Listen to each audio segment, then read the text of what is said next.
अगर आपका पैशन आपका जॉब बन जाए तो उससे बढ़िया कोई चीज़ नहीं है।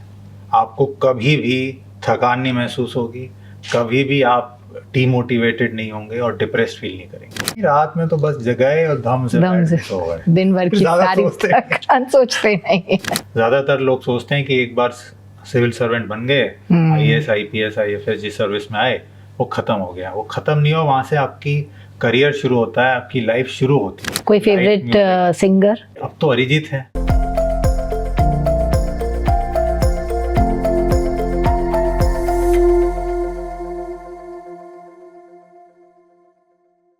नमस्कार, मैं शिखा सिंह आपका स्वागत करती हूं दैनिक जागरण आई नेक्स्ट के शो अनएक्सप्लोर्ड में, जहां हम चर्चित हस्तियों के जीवन के अनछुए पहलुओं पर बात करते हैं।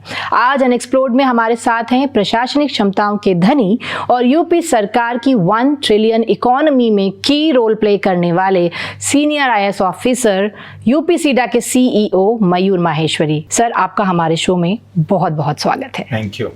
आपकी एक लॉन्ग ब्यूरोक्रेटिक जर्नी है, आप 2003 के आईएएस ऑफिसर हैं, लेकिन उस ब्यूरोक्रेटिक जर्नी के इतर आपकी लाइफ जर्नी में जो बड़े पड़ाव आए, आज हम उनके बारे में आपसे बात करना चाहते हैं। तो प्लीज़ आप बताइए, ऐसे कौन सी लाइफ की आपकी एक शुरुआत थी जिसने आपको एज अ पर्सन बहुत एनरिच किया? मेरी इनिशियल पढ़ाई स्कूलिंग गाज़ियाबाद में हुई। हम लोग मेट्रो के निकट का जीवन देखते थे। मेट्रो में रहने में आपकी एस्पिरेशंस भी बढ़ जाती हैं, और जिस समय हम लोग ग्रो कर रहे थे तो देश भी ग्रो कर रहा था, इकोनॉमी ओपन अप हुई थी, बहुत सारी अपॉर्चुनिटीज़ लोगों के पास आई थी। तब ये लगता था कि किस रूप में हम एक अपनी पहचान बना पाएँ जी। उस समय सिविल सर्विसेज एक माध्यम बना जिससे कि हम छोटी से छोटी ज़रूरतों को लोगों तक पहुंच पाएँ और बड़े से बड़े चैलेंजेस को भी एक सेवा के रूप में लोगों तक पहुंचाएं। तो एक ये माध्यम था, एक अपॉर्चुनिटी मिली।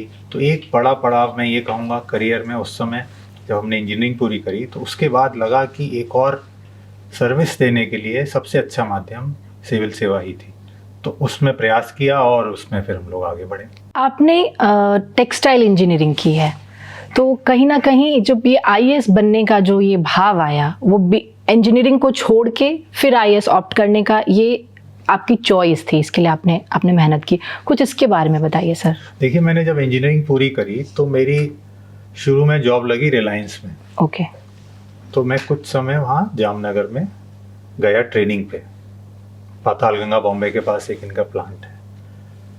तो उसमें हम लोगों की एक लाइफ, एक बहुत बड़ा प्लांट था, उसमें एक लाइफ थी, बिल्कुल जैकेटेड लाइफ थी कि आपको ये थ्रूपुट देखना है, ये पैरामीटर्स वॉच करने हैं और इस तरीके से प्रोडक्शन में उसको यूज़ करना है। तो वहाँ पे मुझे लगा कि ये वाली लाइफ मैं पूरे जीवन नहीं कर पाऊँगा। प्लस मेरे फादर चूँकि सर्विसेज में थे, गवर्नमेंट सर्विस में थे, तो उनसे भी लगता था कि गवर्नमेंट से जुड़ने का एक तरीका, एक माध्यम है सरकारी सेवाओं में जाने का। तो वो प्रयास हमने फिर किया कि क्यों ना हम भी ऐसा कोई करें कि जिससे कॉमन मैन से जुड़ें और उनकी लाइफ को इम्प्रूव करने के जो माध्यम सरकार देती है उसमें एक सहभागिता करें। तो वो एक इंस्पिरेशन आई, प्लस बाकी चीज़ें भी, आपका सराउंडिंग है, आपका एनवायरनमेंट भी आपको प्रमोट करता है उसके लिए। लेकिन जो थ्रस्ट जिसे आप कहेंगे वो ये था कि वो जॉब मेरी लाइकिंग का, मुझे लगा कि that is not to my liking, and somehow I was motivated कि मैं उस डायरेक्शन में जाऊं जो कि मेरे को करना चाहिए। इंजीनियरिंग आपकी सराउंडिंग का हिस्सा था, लेकिन आईएएस होना और सर्विंग द पीपल आपकी चॉइस थी, आपने उसको सीखा। देखिए, लर्निंग्स में हाँ, इसको बताऊं कि मैं यंगस्टर जो भी देख रहे होंगे उनको भी कहना चाहूँगा कि अगर आपका पैशन आपका जॉब बन जाए तो उससे बढ़िया कोई चीज़ नहीं है। आपको कभी भी थकान नहीं महसूस होगी, कभी भी आप डीमोटिवेटेड नहीं होंगे और डिप्रेस्ड फील नहीं करेंगे। यही मैं सभी को कहता हूँ, सब जैसे कि कोई स्पोर्ट्स पर्सन है, आप देखिए अगर वो स्पोर्ट्स में आ जाएं तो it is a job, it is a profession, as also उनको मज़ा आता है, यू नो। तो उनकी लॉन्जिविटी उस गेम में या उस इवेंट में उतनी ज़्यादा होती है जितने वो उसमें इन्वॉल्व रहते हैं। तो लोगों को अपना करियर अपने पैशन से ना मैच करना चाहिए। अगर ये हो पाए तो बहुत ही बढ़िया, हैप्पीनेस इंडेक्स जिसको कहते हैं, देश की बहुत बढ़ेगी। मैं देख रही हूँ आप बहुत फिट हैं। आप अपनी लॉन्जेविटी बढ़ाने के लिए आपके फिटनेस की क्या फंड है, आप क्या कर पाते हैं इतने बिजी इसकी डेवल में? देखिए, मैं नेचुरली एक स्पोर्ट्स पर्सन, ओके, तो मुझे अगर मैं इस सर्विस में नहीं आता तो हो सकता है मैं किसी स्पोर्ट्स में अच्छा कर रहा होता। ओके, मैं रैकेट स्पोर्ट्स में बड़ा अच्छा था अपने टाइम में, इवन एकेडमी में मुझे प्राइजेस मिले बैडमिंटन और टेबल टेनिस में। और आपको एक इंसिडेंट भी कोट करता हूँ। मैं बागपत में डीएम था, तो वहाँ पे मौका मिला हमको, वहाँ पे यूथ को हमने कहा कि उनको एक तरीके से एक डायरेक्शन दिया जाए कि स्पोर्ट्स में पार्टिसिपेट करें, और वहाँ पे हमने ग्रामीण खेल महोत्सव कराया ओके, विवेकानंद जी की जयंती पे। तो जितने भी भारत के पुराने खेल हैं, जैसे भाला फेंक हुआ और आपका आर्चरी हुई और शूटिंग भी हुई, तो वहाँ पे लोगों ने इसको पिकअप किया। ओके, और अपनी एनर्जी, मैं भी जो कि खेलने में मेरा भी रुचि थी, तो उनको भी साथ लेके हमने, और ये मौका आपको ये सिविल सर्विसेज देती है कि जिस आयाम में आप बढ़ाना चाहते हैं देश को, समाज को, आपके ज़िले को, वो मौका आपके पास हर क्षेत्र में रहता है। तो अपनी एनर्जी को वहाँ चैनलाइज किया, और इसका परिणाम ये हुआ कि मैं भी शूटिंग सीख गया और मैं भी करने लग गया। सर चलते हैं आपके 2003 से पहले की जर्नी पे, जब आप मसूरी एकेडमी में थे। हाँ, तो वहीं पर आपकी मुलाकात आपकी जीवन संगिनी हाँ। ऋतु माहेश्वरी जी से भी हुई, और वो भी शायद इंजीनियर ही हैं जी जी बिल्कुल, और आईएएस ऑफिसर हैं। तो कहते हैं ऑपोजिट अट्रैक्ट्स, लेकिन वो भी इंजीनियर, आप भी इंजीनियर। हाँ। तो ये अट्रैक्शन कैसे हुआ? मेड फॉर ईच अदर वाली एक बात है, मैं आपको बताता हूँ। हम लोग तैयारी करते थे दिल्ली में करोल बाग में। ओके, तो जब तैयारी करते हैं, एक सब्जेक्ट भी इंसिडेंटली हम लोग का सेम था, साइकोलॉजी। उन्होंने भी लिया था, हमने भी लिया था। तो जहाँ पढ़ते थे वहाँ पे उसका स्कोर अच्छे आते थे, तो सब लोग वहाँ पे कहते थे कि यार देख, वो लड़की है, उसका स्कोर बहुत ज़्यादा आ रहा है, तो क्या करा जाए। पढ़ते तो वहीं थे, तब तक जानते भी नहीं थे, बस उसको ये मानते थे कि ये पढ़ने वढ़ने में ज़्यादा होशियार है उस सब्जेक्ट में। और उसी तरीके से एक्वेंटेंस थी कि ये मतलब she is a good, very good at academics and studies and may be cracking the civil services. सब लोगों में होता है ना ग्रुप में, लेकिन ये नहीं मालूम था कि इससे ही लेटर ऑन हमारी नहीं, मतलब ये शुरुआत एक जरूरत से हुई कि चलो नोट्स पास ऑन करते हैं, सीखते हैं। हाँ, बट ये नहीं मालूम था कि you will and up together and spend the rest of life together. तो ये कि संयोग है, मैं तो यही कहूँगा। तो बट वेरी हैप्पी टू सी कि हम लोग साथ में। हाँ, सोसाइटी इसे एक पावर कपल की तरह देखती है। हाँ। आप कैसे देखते हैं अपनी लाइफ में? नहीं, देखिए, पावर कपल अगर देखेंगे तो हम लोग कुछ काम नहीं कर पाएंगे। It is basically whenever you are together in a role, दोनों इसके पार्ट्स होते हैं। चैलेंजेस भी हैं कि दोनों लोग सर्विसेज में हैं, दोनों लोगों पे समय कम है, लेकिन फ़ायदे भी हैं कि हम लोगों को मालूम है कि हमारी एक्सपेक्टेशन एक दूसरे से क्या है। वरना क्या होता है कि अगर आप दोनों डाइवर्स रोल्स में होते हैं तो बॉन्डिंग थोड़ी मुश्किल होती है, हार्मनी बनाना थोड़ा मुश्किल होता है। हम लोगों में ये ज़रूर है कि हमें मालूम है कि प्रशासनिक दिक्कतें आती हैं, समय का अभाव रहता है, तो एक दूसरे में समझने में, और कई प्रॉब्लम्स ऐसी होती हैं कि मैं उनसे राय लेता हूँ, वो मुझसे राय लेती हैं, तो कई बार हम लोग इस तरीके से भी उसको इस्तेमाल करते हैं। बट अल्टीमेटली अगर आपकी लाइकिंग सेम है और जो हो भी जाती हैं ग्रेजुअली, तो आई थिंक जर्नी आसान हो जाती है, मेरा तो ये मानना है। हाँ, जब आप पीएमओ में गए, हाँ, और वो इधर यूपी में ही हैं, कानपुर में ही रही थी, तो आप लोग साथ कब रह पाते हैं? हाँ। आई मीन मैं नहीं समझ पा रही कि आप लोग साथ कब रहे, मतलब ये देखिए, ये बहुत बड़ा चैलेंज। हाँ, we would say that we are virtually together. नहीं, उस टाइम पे तो ये एज नहीं था। जब आज ये टर्म तो आज के लिए एकदम लॉजिकल, बट उस समय कैसे आप टुगेदर थे? मुश्किल काम था उस समय। दिक्कत ये होती थी कि अलग अलग जिलों में ही रहना होता था। बट इंसिडेंटली मेरी और इनकी पहली पोस्टिंग हुई थी, मेरी पहली पोस्टिंग हुई थी बलिया महस डीएम। ओके, यूपी का ईस्टर्न मोस्ट, और इनकी हुई थी गाजीपुर में। तो हम लोग का बॉर्डर सेम था। ओके, तो कई बार कोशिश करते थे कि बॉर्डर पे मिल लें। LOC type.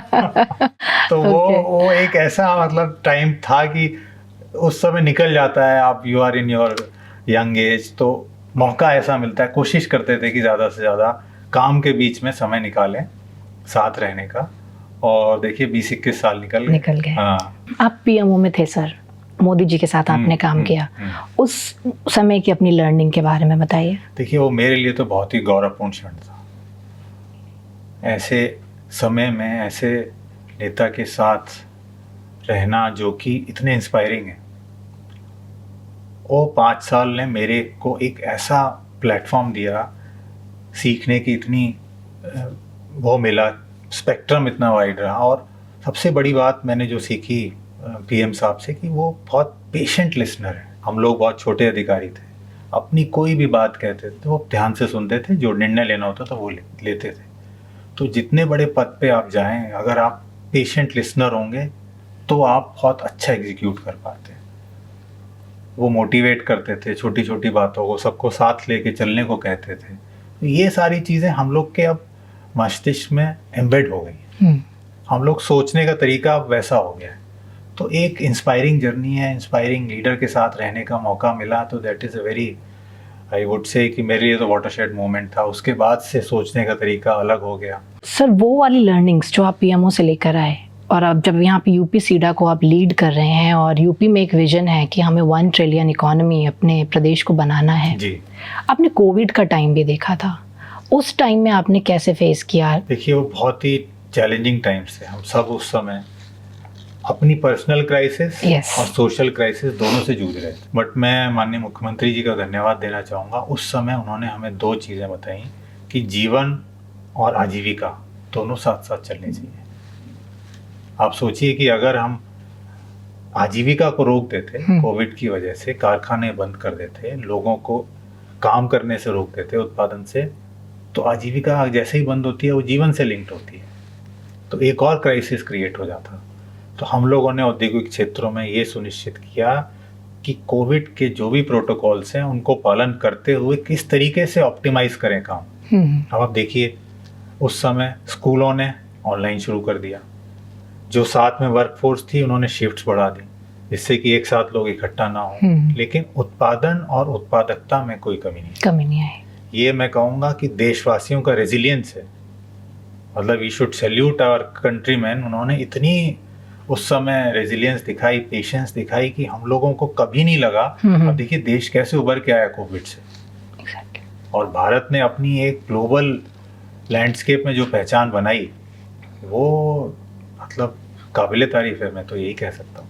तो आपकी हॉबीज और वर्क लाइफ बैलेंस का एक मंत्र क्या है? तो मैं जैसे करता हूँ, मैं जैसे बताऊंगा, कभी स्पोर्ट्स में आप खेल लिए, कोई भी जो भी स्पोर्ट्स अच्छा लगता है, बच्चों के साथ बात करना अच्छा लगता है, यंगस्टर्स के साथ मैं बात करने की कोशिश करता हूँ कि अंडरस्टैंड करूँ कि वो लोग किस लेवल पे सोच रहे हैं, नए आइडियाज देते हैं, बड़े एनर्जी से फुल होते हैं, उनसे बात करिए। और साथ साथ कभी कभी म्यूजिक भी मैं सुनता रहता हूँ। कोई फेवरेट सिंगर? अब तो अरिजीत है। अब अच्छा, हिंदी में तो अरिजीत को मेरे को। और पहले ब्रायन एडम्स, इंग्लिश वाले। तो वो चलता रहता है दोनों के बीच में कभी कभी हम लोग। और अब तो समय कम रहता है बट परंतु हम लोग पहले चले जाते थे फ्रेंड्स के साथ। हाँ।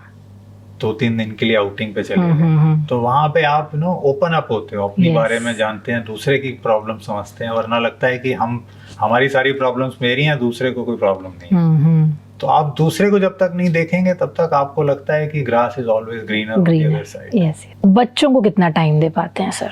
और बच्चे रहते किसके पास हैं? मतलब आपके साथ रहते हैं या? नहीं, बच्चे तो ऋतु जी के साथ रहते हैं। अच्छा। बेटा अब तो बाहर पढ़ने चला गया है, बट डॉटर उनके साथ रहती है। ओके। तो ये तो अंडरस्टैंडिंग थी उसमें मेरा जोर नहीं चलता ज्यादा। बट मैं जब भी समय निकालता हूँ तो मेरी पहली प्रायोरिटी जरूर रहती है कि मैं उनके पास रहूं, ज्यादा से ज्यादा समय बिताऊं। उनसे भी सीखते हैं, वो क्या सीखते हैं? यस, उनसे क्या सीखते हैं अपने बच्चों से? अभी देखिए वो सबसे स्ट्रिंजेंट क्वेश्चंस वो पूछते हैं कि आप लेट क्यों हो गए, आज ये क्यों खाया, आज वो क्यों करा। तो उनका जवाब आपको देना पड़ता है, आप मना नहीं कर सकते। आप तैयार होते हैं उन जवाबों के लिए या सर प्रिपरेशन करते हैं या एक्सटेम्पररी वो होता है? They take you to task every day, तो वो भी एक चैलेंज रहता है। आज का यूथ जो है बहुत पैशनेट है और सिविल सर्विसेज को लेकर इस देश में एक अलग ही हम बोलें कि पैशन है। तो आपके टाइम में तो जो एग्ज़ाम का पैटर्न था बहुत डिफरेंट था और आप बहुत डिफरेंट है, लेकिन फिर भी सर आप सर्विसेज में हैं, आप क्या सलाह देना चाहेंगे यूथ को कि अगर उन्हें इन सर्विसेज में आना है तो एकेडमिकली तो जो एग्ज़ाम और इंटरव्यूज़ देते हैं वो तो ठीक है, बट अपने बिहेवियर में एज एन ऑफिसर उन्हें सब सोसाइटी को कैसे सर्व करना चाहिए? ये आपने बहुत बढ़िया क्वेश्चन पूछा। जनरली लोग ये पूछते हैं कि कैसे तैयारी करें। आप ये सोचिए कि सिविल सर्वेंट बनने के बाद आपको करना क्या है। आपकी जर्नी वहाँ से शुरू होती है।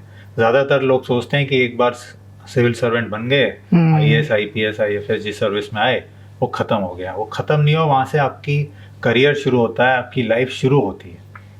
तो आपको वो ट्रेड्स इम्बाइब करने चाहिए जो आपको लगता है कि एक अच्छे ऑफिसर में है। कैसे आप लास्ट माइल तक, कॉमन मैन तक पहुँचें। जब आप ये जैसे कोई भी पब्लिक प्रॉब्लम है उसको सॉल्व करने के लिए हम क्या कर सकते हैं। सपोज पॉल्यूशन की प्रॉब्लम जी, वाटर लॉगिंग की प्रॉब्लम है, जो भी ये प्रॉब्लम्स हैं, ट्रांसपोर्टेशन की प्रॉब्लम है, उसमें हम लोग क्या इंटरवेंशन करके उसकी लाइफ को, सिटीजन की आसान बनाएं। तो प्रॉब्लम सॉल्वर होता है एक सिविल सर्वेंट। सर आपने अभी एनवायरनमेंट का जिक्र किया और आप बिजनेस सेगमेंट को लीड कर रहे हैं। सस्टेनेबिलिटी इस समय एक बजिंग मुद्दा है ग्लोबली। किस तरह से बिजनेस और एनवायरनमेंट के बीच में तालमेल रहे कि दोनों ग्रो करें, फ्लरिश हों। तो आप इसे कैसे देखते हैं और आप अपनी लाइफ में सस्टेनेबिलिटी को कैसे लाते हैं? हम लोगों ने देखिए ये प्रयास किया है कि हम लोग जो भी एनवायरनमेंट से बिजनेस क्रिएट कराएं। मतलब आप देखिएगा एक सरकार का स्लोगन भी है, वेस्ट टू वेल्थ। तो पहले जो सारा वेस्ट था वो लोग सोचते थे बेकार है। अब उसमें से एक्सट्रैक्शन, मोबाइल वेस्ट है, ई वेस्ट है, उसमें से सबसे ज़्यादा हैवी मेटल्स एक्सट्रैक्ट होते हैं। जो आपका नॉर्मल वेस्ट है उसमें से हम रेजिड्यू यूज़ करते हैं और वो अलग अलग इंडस्ट्रीज में सर्कुलर इकोनॉमी में कंट्रीब्यूट करता है। तीसरा ये है कि जो हमारी एनवायरनमेंट सस्टेनेबल प्रैक्टिसेस है इंडस्ट्री की, उनकी तरफ हम लोग इंडस्ट्री 4.0 में ले जा रहे हैं। तो उसमें चाहे हीट कम करना, फॉसिल फ्यूल्स का बर्निंग कम करना, इसी तरीके से डस्ट मिटिगेशन के मेजर्स लेने, और साथ ही साथ लोगों में जो हमारे सिटीजन्स हैं या जो इंडस्ट्रियल वर्कफोर्स है उसको भी इस चीज़ों के लिए ट्रेन करना या स्किलिंग करना वो बहुत ज़रूरी है। अब आते हैं आपकी लाइफ के चैलेंजेस पे। सर इस जर्नी में कोई ऐसा पड़ाव जब आपको किसी चीज़ ने या किसी इंसिडेंट ने बहुत चैलेंज किया हो और आपने उसको एक्सेप्ट किया हो कि नहीं I have to do it? देखिए एक्सटर्नल चैलेंजेस तो नहीं कहूँगा मैं, लेकिन इंटरनल चैलेंजेस मैं लेता रहता हूँ। मतलब सपोज फिट रहना एक चैलेंज में कोशिश करता हूँ कि रहूँ, that is a daily challenge I have to take. उसके बाद मैं जिस भी संस्था में रहता हूँ, सपोज जैसे अब मैं यहाँ पे हूँ, तो अब हम लोग, आपको मैं बताने में खुशी होगी कि लगभग 2000 करोड़ के प्रॉफिट में है हमारी एक ऑर्गेनाइजेशन जो कि बहुत धीरे काम कर रही थी। पहले it was known for many bad reason, आप लोग सब वाकिफ हैं। अब हम लोग 2000 करोड़ के लाभ में हैं। तो ये मेरे को एक तरीके से बूस्ट करता है, मोटिवेट करता है अपने सभी एम्प्लॉयज़ के साथ लेके। माननीय मुख्यमंत्री जी का भी विजन है 1 ट्रिलियन ले जाना है, तो उन्होंने एक रास्ता दिखाया, हम लोगों ने वो चैलेंज पकड़ा। हालांकि कई बार लगता है कि ये इतने इनसरमाउंटेबल है, इतनी बड़ी चीज़ें हैं, अपेक्षा ज़्यादा हैं, लेकिन जब तक आप बड़ा नहीं सोचेंगे आप बड़ा कर नहीं पाएंगे। तो इस तरीके से मैं अपने आप से सेल्फ कंपटीशन, यंगस्टर्स को भी कहूँगा अपने आप से रखो, किसी दूसरे से कॉम्पीट मत करिए, क्योंकि जो उसकी स्किल है आप उसको मत करिए। आप देखिए कि मैं अगर 12 घंटे काम करता था पहले, तो क्या मैं 13 घंटे कर सकता हूँ? एक आखिरी सवाल सर, अगर आप IAS ना होते तो क्या होते? शायद स्पोर्ट्स के क्षेत्र में कहीं होता, स्पोर्ट्स पर्सन मुझे लगता है, क्योंकि मेरा प्रयास भी था, एनर्जी भी रहती थी, और उस समय स्पोर्ट्स पर्सन को जो माहौल मिलता है वो भी एक तरीके से लीडर्स हैं अपने क्षेत्र में, यंगस्टर्स को कितना इंस्पिरेशन देते हैं। कोई भी स्पोर्ट्स की जर्नी हो तो I would probably be an sports person. मैं हो, मेरी ये तमन्ना ज़रूर रहती कि ओलंपिक में अपने लिए, देश के लिए एक मेडल लाऊं। तो ये एक इच्छा रह गई मन में, अगर होते तो ऐसा होता, अगर होते तो ऐसा होता। ये नहीं होता तो वो कोशिश ज़रूर मैं पूरी करता। ओके, तो आपसे बात करके मुझे बहुत अच्छा लगा और मैं भी बहुत मोटिवेशन से भर गई हूँ। और सीनियर आईएएस ऑफिसर जो अगर आईएएस नहीं होते तो एक स्पोर्ट्स पर्सन होते, इतने सारे मोटिवेशनल टिप्स के साथ मैं सर का बहुत बहुत अभिनंदन करती हूँ कि आपने हमें ये टाइम दिया। Thank you so much sir. Thank you.